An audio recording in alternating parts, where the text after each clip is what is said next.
السلام علیکم، ایک بار پھر سے چینل پر خوش آمدید۔ تو آج ہم پھر سے حاضر ہیں سجیلا نثار کے ناول فنائے جانا کی قسط نمبر 27 کے ساتھ۔ تو قسط کو سٹارٹ کرنے سے پہلے اگر آپ نے چینل کو سبسکرائب نہیں کیا تو جلدی سے جائیں، چینل کو سبسکرائب کریں، بیل آئیکن کا بٹن بھی لازم دبائیں تاکہ اپلوڈ ہونے والی ہر نئی ویڈیو کا نوٹیفیکیشن آپ کو وقت پر مل سکے۔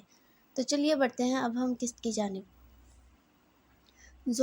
زوراشا زربینہ ہکلاتے ہوئے قدم پیچھے لینے لگی کہ اپنا دوپٹہ کندھوں سے ڈھلکتا پیروں میں اٹکنے کی وجہ سے وہ گرتے گرتے بچی تھی، جبکہ نظر زویا کے ہاتھ میں موجود گن پر تھی۔ آپ جیسی ماں کہلانے کے قابل ہی نہیں، تو ہے آپ پر، اس دن پر جس دن آپ جیسی عورت نے مجھے جنم دیا۔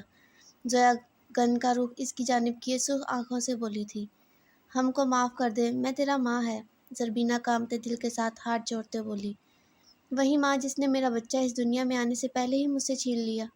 زویا حلق کے بل چلائی تھی، اپنے بچے کے یوں کھونے پر اس کے آنسو بے اختیار آنکھوں سے نکلے تھے۔ زوراشا نے زویا کے کندھے پر ہاتھ رکھتے سر اس بات میں ہلایا تھا جس نے بے دردی سے آنسوؤں کو رگڑتے زویا سے دوبارہ سے گن کو دونوں ہاتھوں میں تھاما تھا اور زربینہ کو دیکھا جو ہاتھ جوڑتی اس کے سامنے گڑ گڑا رہی تھی، لیکن اسے اس کے گڑ گڑانے کا رتی برابر فرق نہ پڑ رہا تھا۔ یہ میرے بچے کے لیے، وہ بولتے ہوئے گن چلا گئی تھی اور گولی کے گونجتے ہی زربینہ کی چیخ بھی گونجی تھی اور اس نے پھٹی پھٹی نگاہوں سے اپنے پیٹ کی طرف دیکھا جہاں برق رفتار سے خون رسنا شروع ہو گیا تھا۔ یہ برسوں پہلے تم لوگوں کے کیے ستم کے لیے۔ زویا نے ایک اور گولی چلائی تھی جو کہ اس کے دل کے مقام پر لگی تھی۔ زربینہ زمین پر گرتی چلی گئی تھی۔ یہ گولی بدقسمتی سے تمہاری بیٹی ہونے کے لیے، زویا آنسوؤں کے باعث دھندلائی آنکھوں سے گولی چلاتے بھرائی آواز میں بولی۔ زربینہ کو یوں تڑپتے دیکھ زویا نے گن والا ہاتھ نیچے کیا اور گرفت ڈھیلی کی کہ گن اس کے ہاتھ سے چھوٹ کر زمین پر گری تھی۔ زوراشا ہاتھ میں موجود کچھ پیپرز تھامے آگے گئی اور نیچے بیٹھتی ان پیپرز کو گول کیے اس کا منہ زبردستی کھولے اس میں ٹھونسنے لگی تھی۔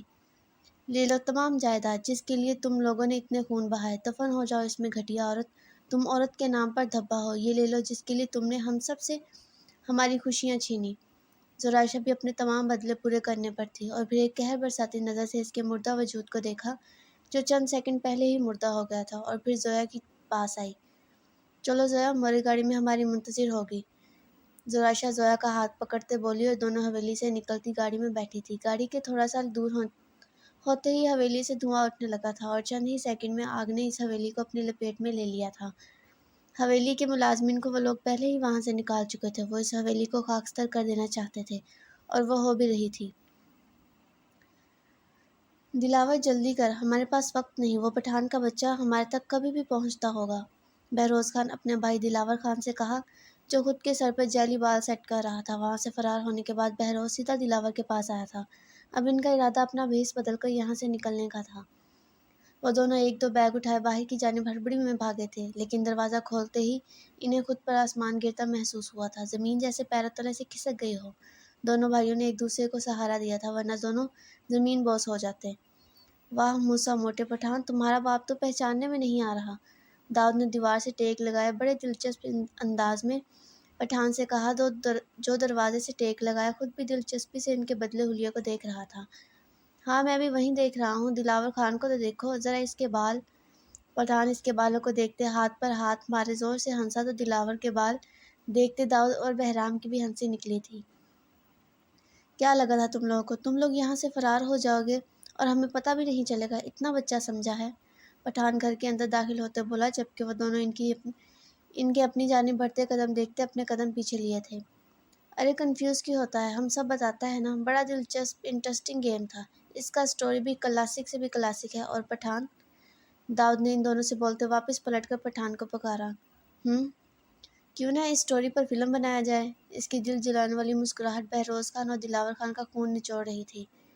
اب تو فلم کا اینڈ ہے اور ویلن کے مرنے کی باری، پٹھان نے بولتے بہروز خان کے منہ پر مکہ جڑا تھا۔ دلاور جو بھاگنے والا تھا، بہرام نے اسے بیچ میں دبوچا تھا۔ کدھر جاتا ہے تم اپنے بھائی کو چھوڑ کر؟ بہرام نے اسے ایسے پکڑا جیسے کسی معشوقہ کو پکڑا ہو، اور پھر 5 منٹ بعد وہ دونوں کرسیوں سے بندھے ہوئے تھے۔ اب آتے ہیں اصل کہانی کی طرف، پٹھان نے ہاتھ جھاڑتے ہوئے کہا۔ بہروز خان، تمہیں ایسا کیوں لگتا ہے کہ تم میرے یعنی پٹھان کے چنگل سے اتنی آسانی سے فرار ہو گئے؟ فرار ہوئے یا کروائے گئے؟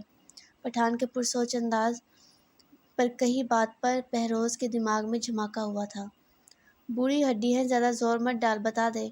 داؤد نے کچن سے نکلتا ایک پانی کی بوتل بہرام کو پکڑاتے جبکہ دوسری بوتل کا ڈھکن کھولتے بولا تھا، تمہیں وہاں سے فرار کرانے میں میرا ہی ہاتھ تھا۔ زوراشا بھی ہمارے پلان کا ہی حصہ تھی، ورنہ جس حقیقت جاننے کے بعد جس قدر اسے تم لوگوں سے نفرت ہو گئی تھی وہ تو پہلی نظر دیکھتے ہی تم لوگوں کی جان لے لیتی۔ بہروز کو اب احساس ہوا تھا کہ وہ پٹھان کے گھر سے پٹھان کی کیسے اتنی آسانی سے کیسے نکل گیا۔ زوراشا کو 2 بار کہے جانے پر وہ کیسے مان گئی، اسے آزاد کرنے پر، اور وہاں کوئی گارڈ بھی موجود نہ تھا، تو یہ سازش تھی۔ میں جانتا تھا تم وہاں سے فرار ہونے کے بعد سب سے پہلے دلاور خان سے ہی ملو گے۔ ایک معاملے میں غلط ہو گیا تھا کہ دلاور خان ملک سے فرار ہو گیا ہے، لیکن یہ کمبخت تو ملک میں ہی بیٹھا تھا۔ البتہ ڈرگز میرے ہاتھ لگ گئی تھی تو اندازہ ہوا کہ دلاور خان ضرور اسی ملک میں چھپا ہے، تو کہاں چھپا ہے؟ اب وہاں تک تو بہروز خان ہی پہنچ جا سکتا ہے، اور ایسا ہی ہوا، دیکھو ہم پہنچ گئے۔ پٹھان ہر بات سنجیدگی سے اور تحمل سے بتا رہا تھا، جیسے اسے افسوس ہو کہ اس کے اپنے ہی اس کے دشمن ہیں۔ اسے ایک بات کا افسوس تھا، کاش وہ اس کی اولاد نہ ہوتا، کاش وہ اس کا خون نہ ہوتا، کاش یہ اس کا خاندان نہ ہوتا۔ یوں زوراشا حویلی میں پہنچ گئی اور وہاں سے دلاور خان کے کمرے سے تم لوگ کی نازیبا تصویروں کے ساتھ ساتھ جائیداد کے اصل کاغذات بھی اٹھوا لیے۔ ہاں، ایک اور بات، اس نے کن پٹی کو سہلاتے کہا جیسے بہت اہم چیز یاد آئی ہو۔ وہ جو مورے، زویا اور زوراشا کے نام جائیداد کا بتایا تھا نا، وہ سب جعلی تھا، یعنی وہ ڈپلیکیٹ سائن تھے۔ پٹھان نے آخر میں سر کھجایا اور وہ دونوں کرسی پر بندھے مچلے تھے۔ بے شمار گالیوں سے تو نواز رہے ہوں گے مجھے۔ اب کے پٹھان ہنسا تو اور ایسا ہی تھا، ان کے منہ بند تھے، ورنہ وہ ضرور پٹھان کو بے شمار گالیوں سے نوازتے، البتہ دل ہی دل میں وہ پٹھان کو قتل بھی کر چکے ہوں گے۔ کتنا بھلکڑ ہو گیا تم پٹھان، افسوس اتنا بڑا گینگسٹر بن کے سب سے اہم بات بھول گیا، وہ بھی اپنی ماں کی بات۔ اچھا ہم بتاتا ہے۔ داؤد صوفے سے اٹھتا افسوس سے نفی میں سر ہلاتے بولا تو زربینہ کے خود کے ماں کہے جانے پر پٹھان نے اسے گھورا تھا۔ اب تک زوراشا اور زویا تمہارا بیوی کو جان سے مارتا اس حویلی کو آگ بھی لگا دیا ہوگا، اور مورے کے ساتھ وہ دونوں یہیں آتے ہوں گے۔ آج انشاءاللہ موت پکا ہے تم لوگ کا، آج انتقام مکمل ہوگا۔ اس نے بولتے ہوئے بہرام سے موبائل پکڑا اور اسکرین اس کے سامنے کی جس پر نیوز رپورٹر ان کی نازیبا تصویروں پر بڑی مہارت سے تبصرے کر رہی تھی۔ ان دونوں نے سختی سے اپنی آنکھوں کو مینچا تھا، ابھی وہ مزید کچھ کہتا کہ باہری دروازہ کھٹکا تھا۔ میرا دل آ گیا، داؤد نے بے صبری سے کہا۔ او بھائی حوصلہ رکھو، بہرام تم کھولو، پٹھان نے ہنستے ہوئے کہا تو داؤد نے منہ بنایا۔ ہاں ہاں کرو دیدار پہلے۔ داؤد نے شرارت سے ہانک لگائی، وہ آج بہت عرصے بعد یوں پہلے جیسی شرارتیں کر رہے تھے۔ 2 منٹ بعد بہرام کے ساتھ وہ تینوں اندر آئی تھیں۔ داؤد فوراً زویا کی جانب بڑھا جبکہ پٹھان نے مسکرا کر زوراشا کو دیکھا اور اس کے قریب آیا تھا، اور آشا اور بہرام ایک دوسرے کے ساتھ کھڑے ان کو مسکرا کر دیکھ رہے تھے۔ ٹھیک ہے طبیعت؟ داؤد کے پیار سے پوچھنے پر اس نے سر کو اس بات میں ہلایا تھا۔ زیادہ روئی تو نہیں؟ پٹھان نے شرارت سے اس سے پوچھا۔ گلیسرین سے بس ذرا آنکھوں میں درد ہے، وہ بھی مسکرا کر بولی تھی۔ رات میں تمام درد دور کر دوں گا، بڑے اچھے سے مداوا کر دوں گا، ریڈی رہنا۔ اس کی زمینی بات پر وہ شرما دی تھی۔ خیر یہ ہمارا مجرم ہمارے سامنے ہے، پٹھان نے گہرا سانس بھرے بلند آواز میں کہا۔ یہ ہم سب کا قصوروار ہے، اس اب کے بہرام بولا تھا، اور پھر ان تینوں نے اپنے ہم سفروں کے کندھوں کے گرد حصار باندھے اپنی گن نکالی تھی جبکہ وہ دونوں کرسی پر بندھے پوری طرح مچل رہے تھے۔ اتنا وقت بیکار میں دیا تم لوگوں کو۔ پٹھان کے بولنے پر تینوں نے بنا رکے گولیاں چلانا شروع کی تھی، اور تمام گولیوں کا ان پر صفایا کرتے ان کے خون سے لت پت وجود کو دیکھا تھا۔ داؤد نے گلا کھنگارا تو پٹھان نے پلٹ کر اسے دیکھا، لیکن داؤد کے ہاتھ میں موجود سگریٹ اور لائٹر دیکھتے وہ کھل کر مسکرایا تھا، اور اس سے تھامتے اس نے سگریٹ لبوں میں دبائے اس کو بڑی مہارت سے سلگائے گہرا کش لیے دھواں ہوا میں چھوڑا تھا، جبکہ زویا اور زوراشا کڑے تیوروں سے انہیں گھور رہی تھی۔ تم دونوں کو آج تم لوگوں کی بیویاں چھوڑے گا نہیں۔ افشاں نے آنے والے حالات سے ان کو آگاہ کیا تو دونوں نے بیک دونوں کو ایک آنکھ دبا کر دیکھا، اور پھر ہنستے ہوئے ایک دوسرے کے گلے لگے تھے۔ وہ دونوں بھی مسکرا دی تھی۔ پٹھان انتقام مکمل ہے، چلنا ہوگا ہمیں۔ بہرام کی آواز پر پٹھان نے زوراشا سے وہ جائیداد کے کاغذات لیے اور ان کو پھاڑتے ان پر اچھالا تھا۔ پھر وہ لوگ ایک آخری نفرت بھری نگاہ ان پر ڈالتے وہاں سے نکلے تھے، اور 2 منٹ میں ہی وہ گھر بھی پورا آگ سے جھلس رہا تھا۔